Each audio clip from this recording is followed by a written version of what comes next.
Hello, this is Tom, aka Jetting for Tabletop Taproom and Star Frontiers Gamer, and we have Fanzine Friday number 27, which means we are doing Frontier Explorer number 2. So let's get right into it. Here we have the front cover of Frontier Explorer number 2. The quote on the front is "Seeking out alien shores." Let's just see what that was all about. Full cover quote is, "Leave your home, O youth, and seek out alien shores. A wider range of life has been ordained for you." And this was said by somebody named Petronius.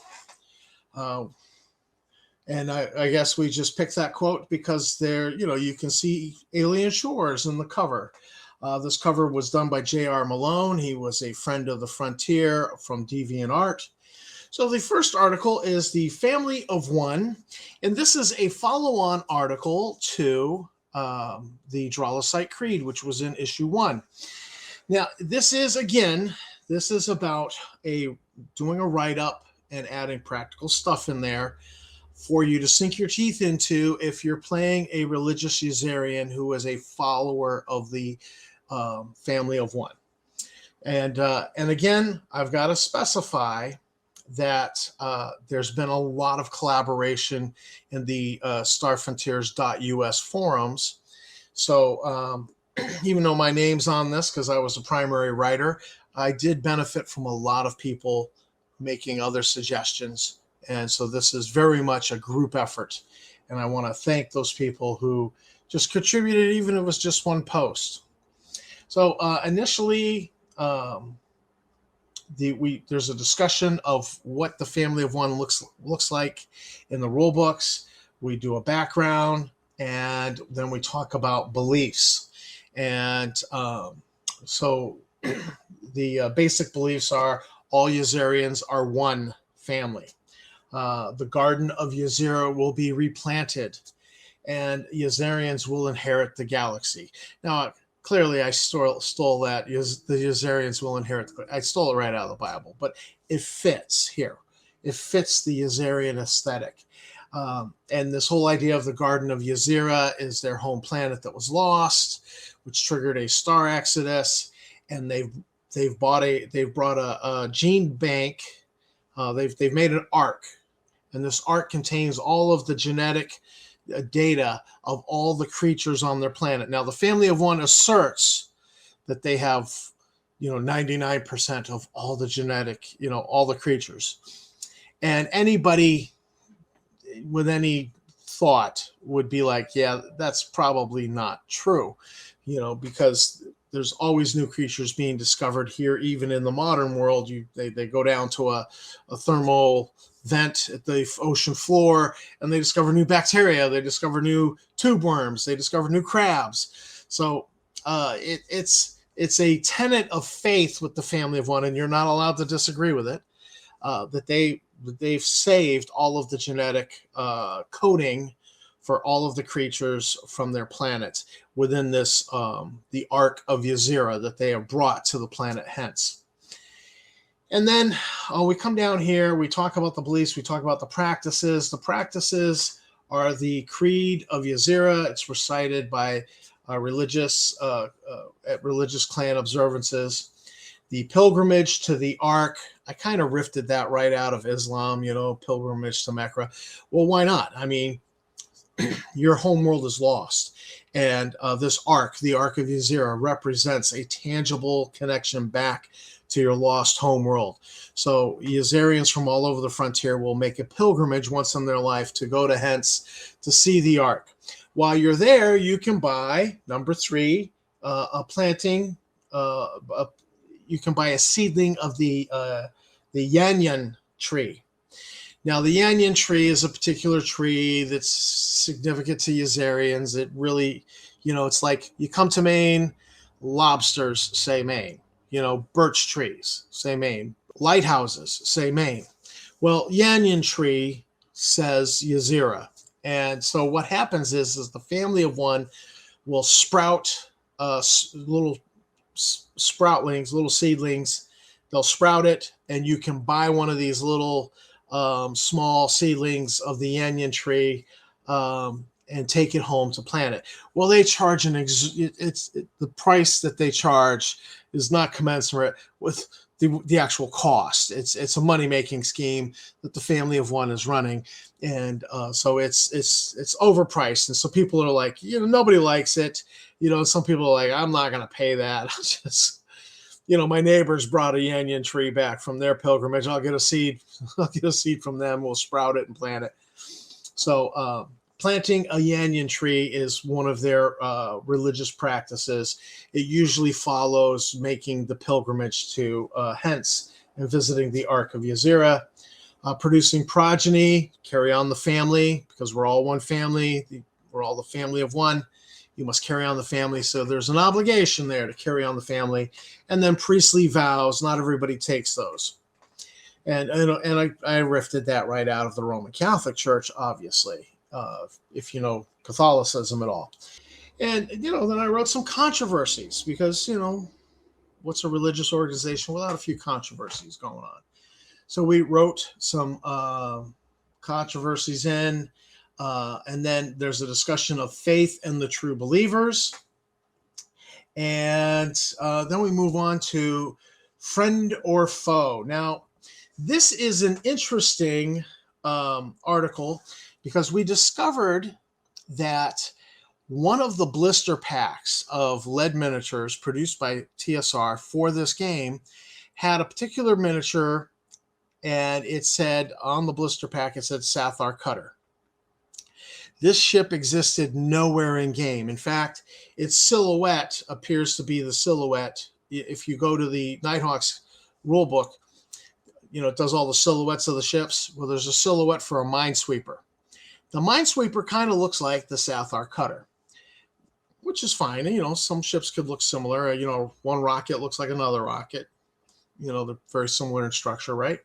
So what we did was there was a lot of talk, and we worked up statistics for this. Now, it's well known from Warriors of White Light module that the Sathar have been jealous of the effectiveness of the Assault Scout, so much so that there was a Sathar plot to capture the Assault Scout that is featured in the Warriors of White Light module.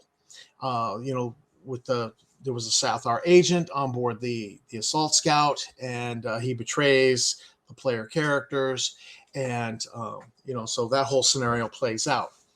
So the Assault Scouts is hull size 3. We made this ship hull size 4. And, we did a write-up on it and some statistics here.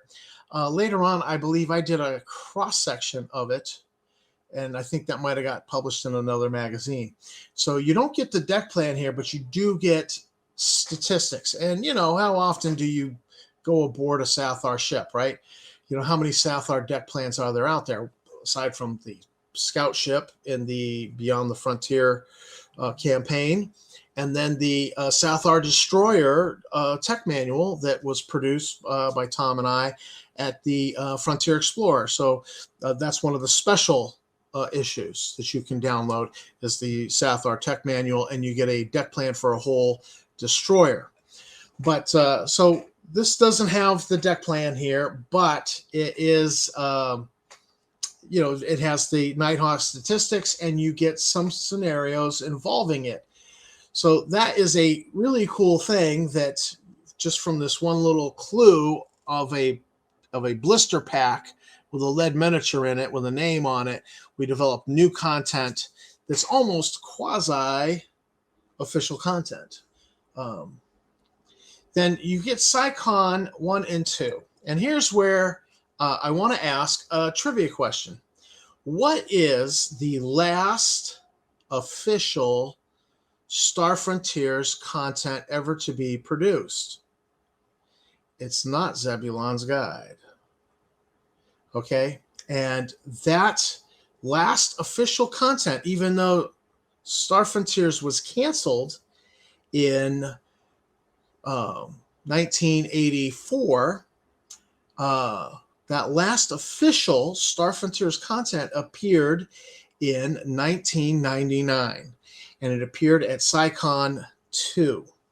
But let's start with Sci Con 1. It happened in February, and a group of people came together in Tennessee to play Star Frontiers and just have a weekend science fiction convention and just play Star Frontiers and produce new content. And one of those things that was produced was this right here, the McCameron class shuttle. Now, where that came from is Albin Johnson, big-time fan of Star Frontiers, did a little memorial to memorialize his friend who had passed away, James McCameron, who was a game master and Star Frontiers player.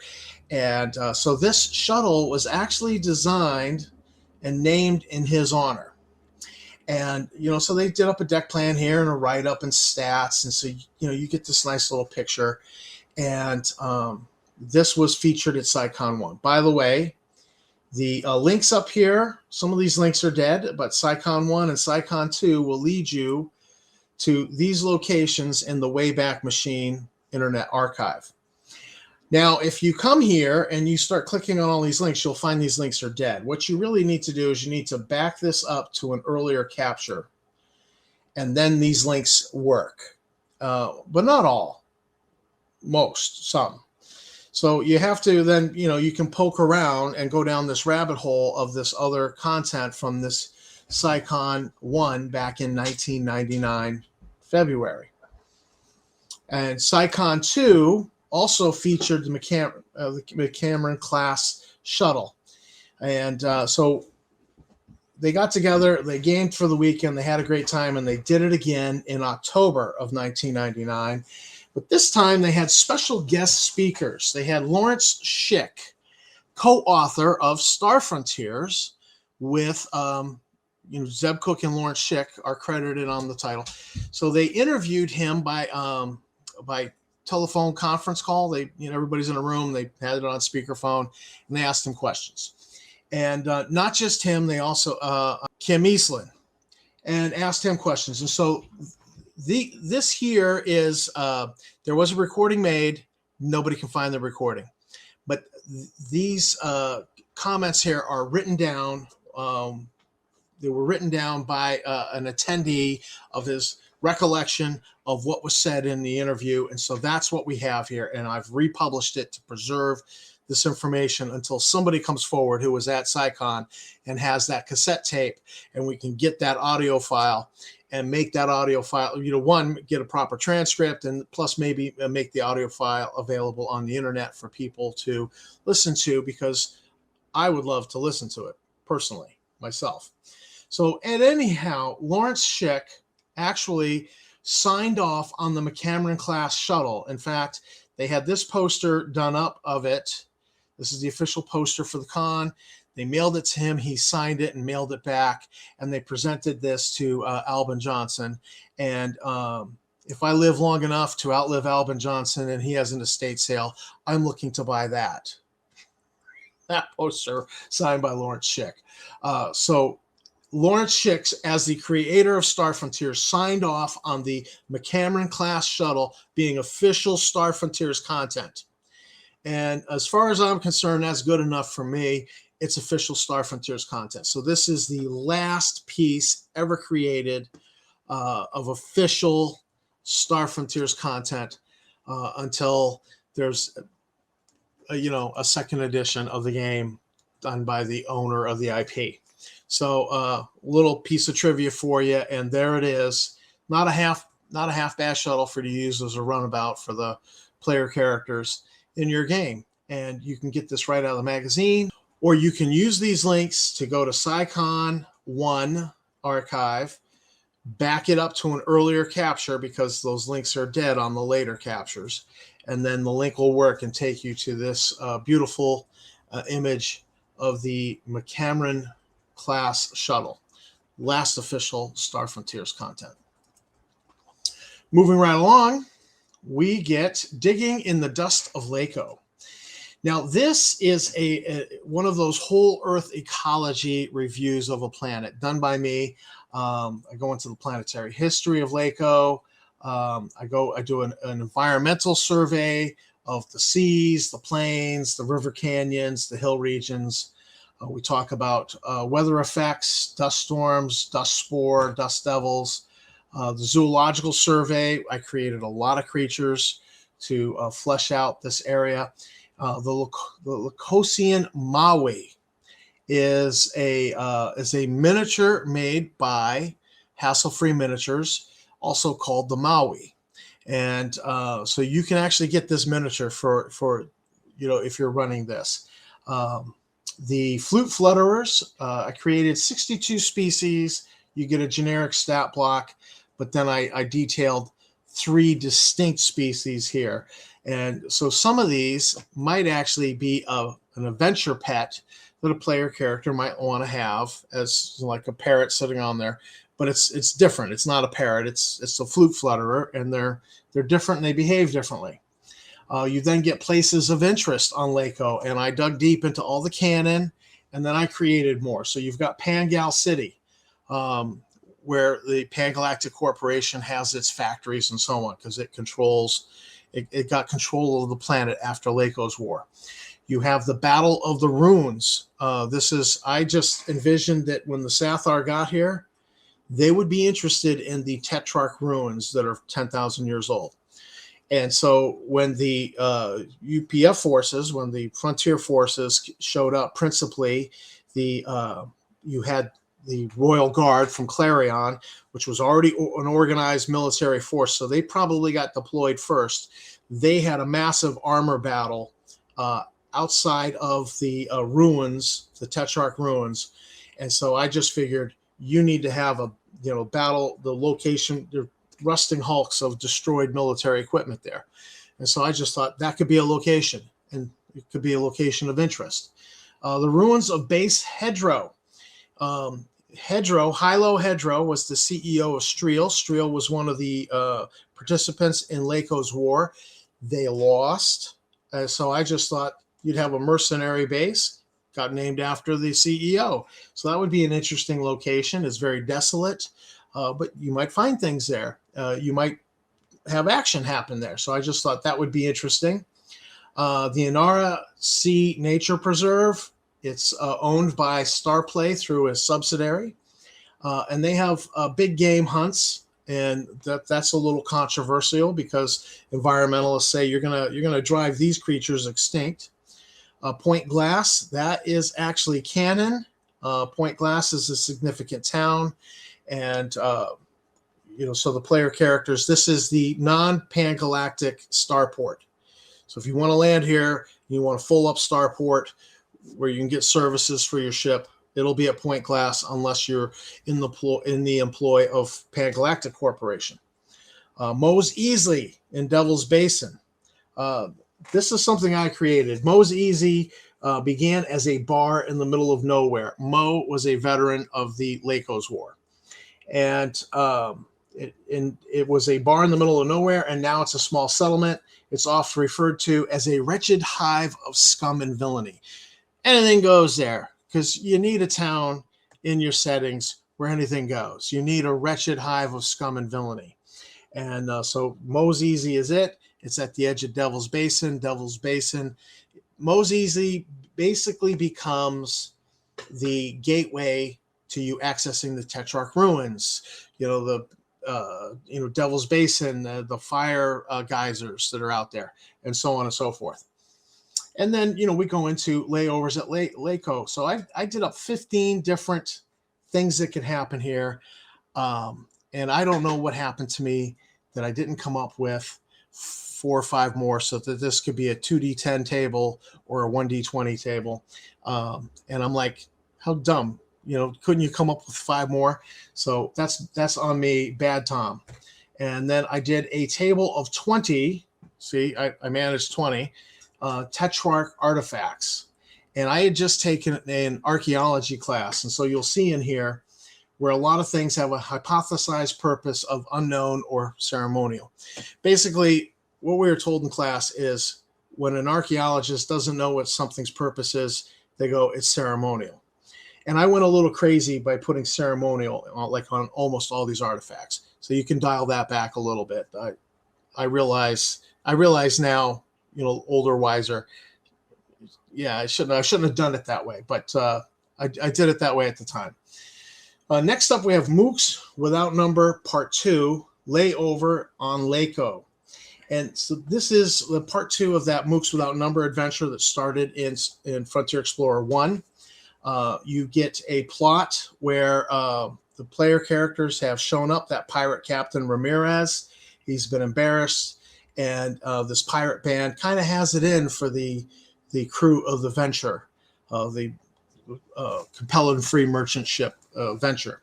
And this particular pirate captain, her name is Captain Scarlet Rose. She does not like Ramirez. And so she's hoping, part of this plot, they want to steal from the venture. And she's hoping to get another ship going through all of this. And if she's the one that brings another captain on board into the pirate band, it kind of gives her more power and more influence within the band, because she really doesn't like Ramirez. But Ramirez can't be mad at her if she gets revenge on the venture, right? So that's the crux of this plot. And so you've got stuff happening at Point Glass. Their action can transition out to the pirate base out in Devil's Basin. There's Aftermath. Gamma section here is the Devil's Due.